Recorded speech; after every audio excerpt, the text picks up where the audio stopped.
A one-dish meal is going to provide two very different meals for us. So we'll get cooking and show you how to make this meal and then turn it into a second yummy meal. To help out in a couple days when we're busy, it's a one-dish hamburger bake. And by the way, I am Martha, and Dorothy and I welcome you to Hershberger's Miracle Homestead.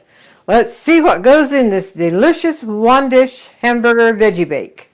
We have fried out hamburger patties, beef broth, carrots, potatoes, green beans, and onions. We had a mini prep day where we fried out hamburgers with onions in, chopped up so it's crumbled, but then I also fried out some hamburger patties seasoned with salt and pepper. So I just pulled that out of the freezer. The rest of the stuff is prepped and ready to go. So I will pull these aside and put my pot in the middle and we will put it together. I'm using a big roaster because everything goes in the same pot. And to start out with, I'm just going to dump the hamburgers in here. And I will make it so it covers the bottom. Okay, you can see the hamburger patties are on the bottom. And the onions I'm going to put in next. And those I'm just going to set here and there along the side. That will add wonderful flavor to the dish. As well as the onions themselves are good then too.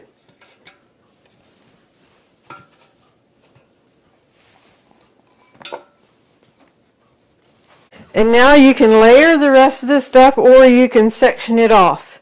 And I am in the mood to have it sectioned off. So I'm going to start with the green beans. It's canned green beans, they are drained. So I'll just put those on one side. Here are the potatoes. I'm going to dump the water off and we'll put potatoes in the middle. So in goes the potatoes. You don't have to have every drop of water drained off because it does need liquid. So the potatoes are in the middle. And same way with carrots, they're cut, ready to go, and I'm going to dump the water and pour them in. Once you have your vegetables prepped, your burger fried out, it doesn't take much at all just to throw it together. As you can see, the beef broth, I'm going to put beef broth. I want to be making gravy with this. If you plan just to have a one-dish meal that you don't have leftovers to make our second dish, then you can just put water to it. But we do want gravy because our second dish we're going to be making a stew out of the leftovers. So as I say, it's a 2-for-1 dish, but the second dish is completely different. And if you are not making gravy, you use water. It takes just a little bit of water on the bottom. It doesn't take as much as beef broth as what I put in, if you're not making gravy. And we want to welcome all of our new subscribers. And if you've been with us for a while, thanks for your continued support. And if this is your first time with us, we hope you enjoy the time in the kitchen with us and consider subscribing. And thanks also for those who comment and like our videos. That means the world to us. If you want this covered, you could do it with a lid, but we like the heavy-duty foil. We feel like it can fit tighter and just trap the heat and everything in here better.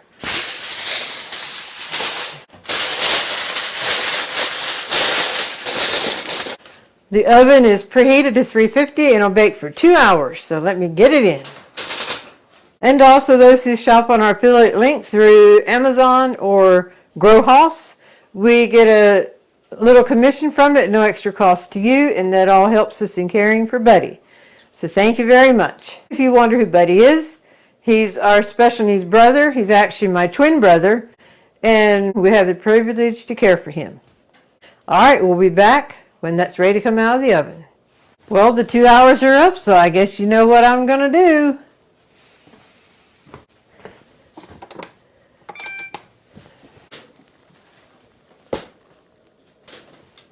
Let's come and take a look. Now you want to be very, very careful because when this foil is released, steam is going to go. Plus it's hot. I'm picking it up towards you so the steam goes that way and not back on me. Still may nick my finger a little bit. We can divide everything up into serving bowls, which we do that way sometimes, but I'm going to load down a meat platter with everything, and then what doesn't fit on here, then we'll put in the bowl. I'll start in the center here and get some potatoes on here. And that'll get me down to some meat that we can add on. What's on the platter is what we'll be having for supper tonight. All the items are good just by themselves, but you could add ketchup to your hamburger patty or eat the onions with the hamburger. The potatoes, you could put salt and butter to it or ranch dressing. Then you have carrots and green beans, and farm dust is very good on the green beans. And let's not forget the onion.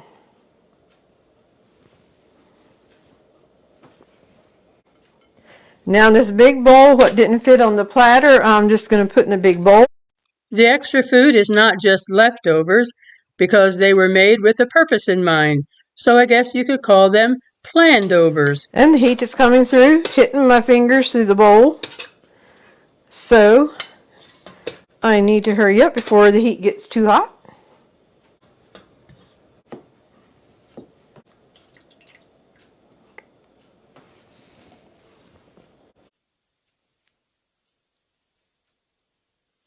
For the green beans, it's easier to use a spoon with a hole.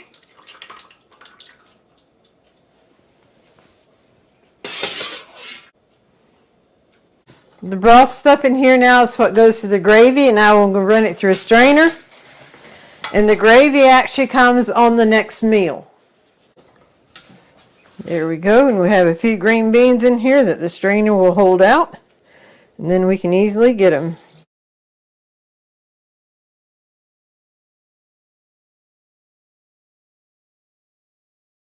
So the green beans, I'm just going to dump in the bowl here.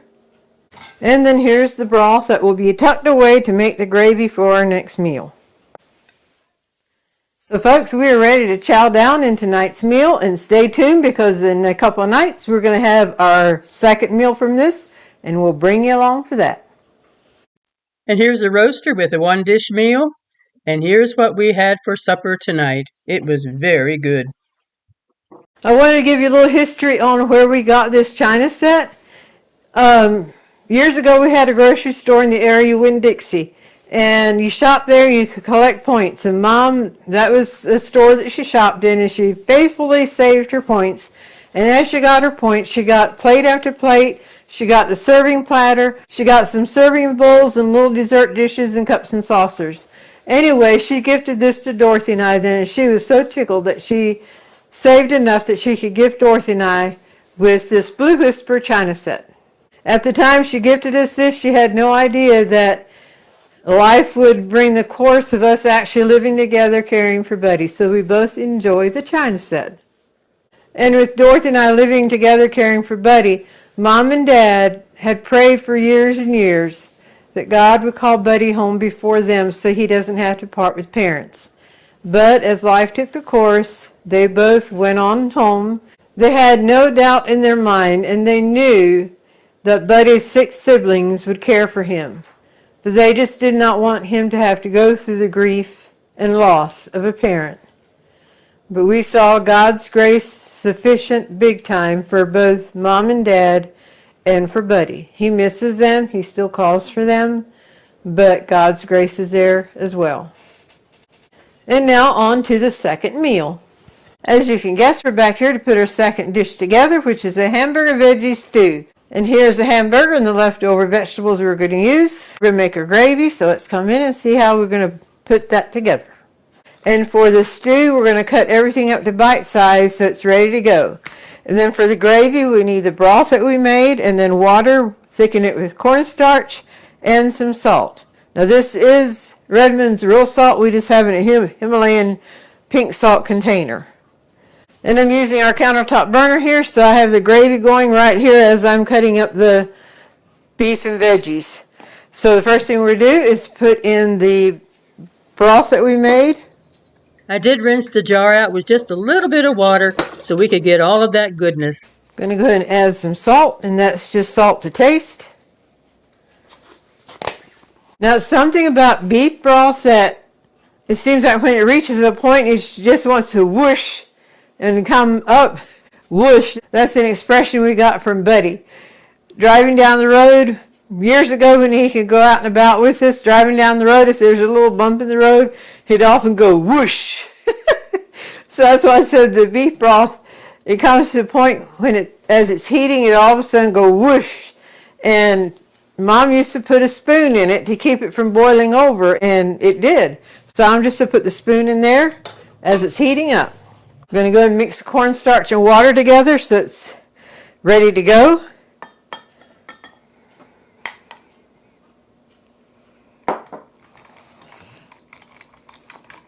There's other things you could use as a thickener other than cornstarch, but for this we like to use cornstarch. I'm going to put one of our little scrapers in it because cornstarch has a way of settling to the bottom even though it's mixed up now. So before I actually put it in here, I'm going to stir it up good. Alrighty. Now I'm going to cut it on the mat so I can just pick it up and dump it into the casserole bowl we're using, which is one of our large Corningware bowl. And as I mentioned, we're going to cut up everything to bite size.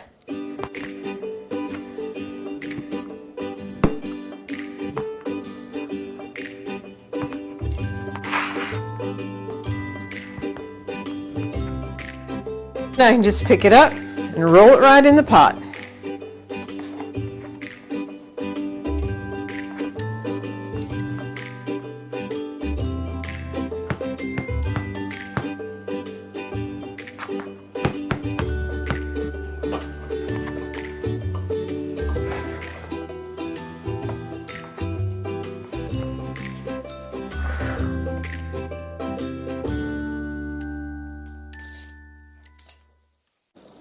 The broth is boiling. I'm going to stir up my water and cornstarch combo. Remove the spoon, have my whisk here, and then just slowly pour it in.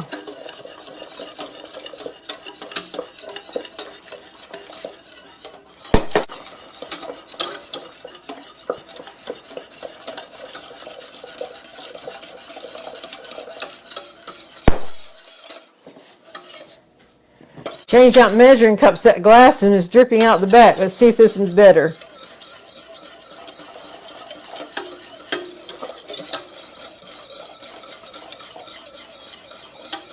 It's definitely better.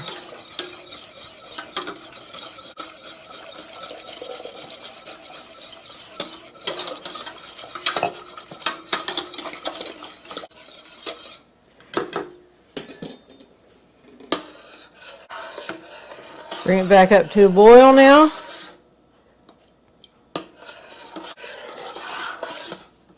We're not making a real thick gravy.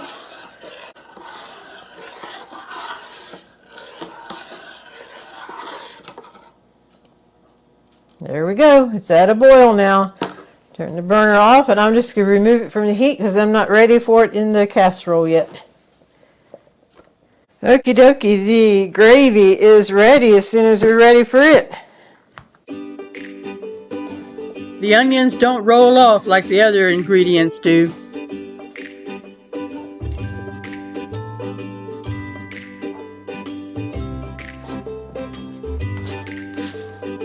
And last but not least are the green beans, and those don't have to be cut because they're already bite-sized.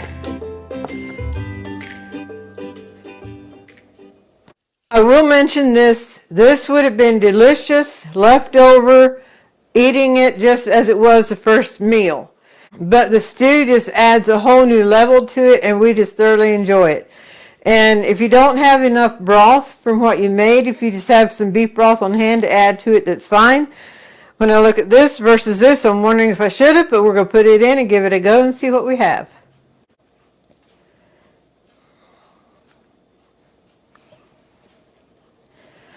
Okie dokie, we'll just pour it over that and then we'll stir it in.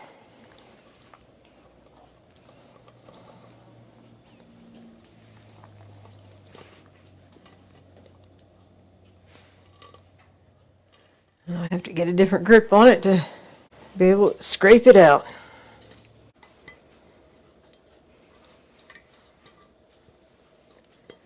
These spatulas are heat resistant as well as working with cold, so that makes it nice.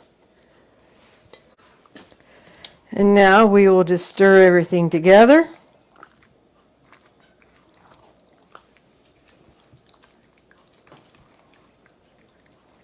I think that'll be enough broth.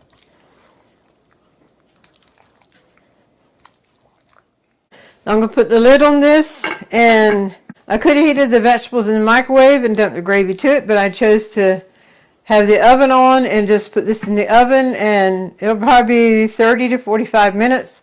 Everything's cooked already. It's just a matter of heating everything up. So I'll put it in the oven. It's at 350.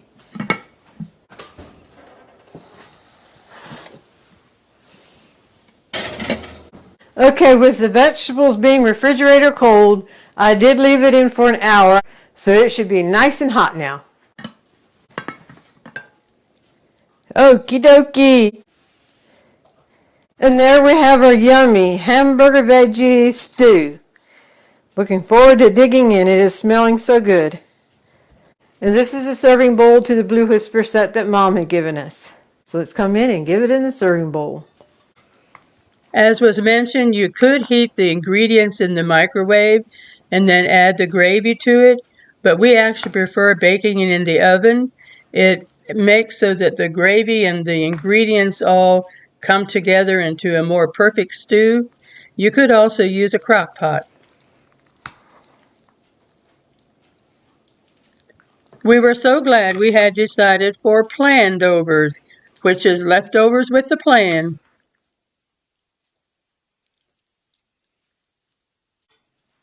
So there we have it in the beautiful Blue Whisper serving bowl. Our hamburger veggie stew. Well, folks, if you all make these dishes, we hope you enjoy them as much as we do.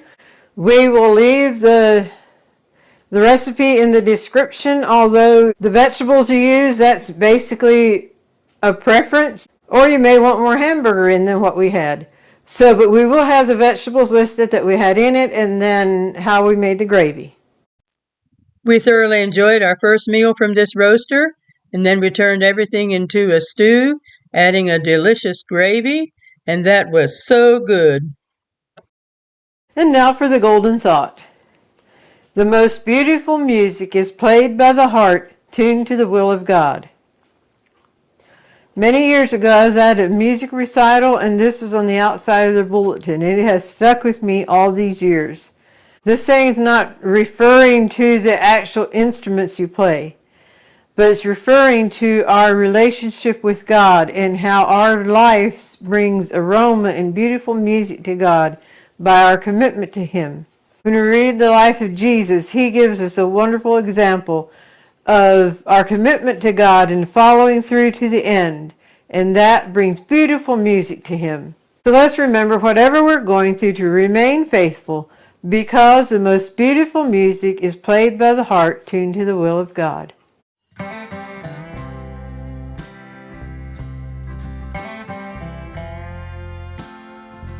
We hope you've enjoyed today's video. We hope you've been blessed, encouraged, and inspired. And until next time, God bless.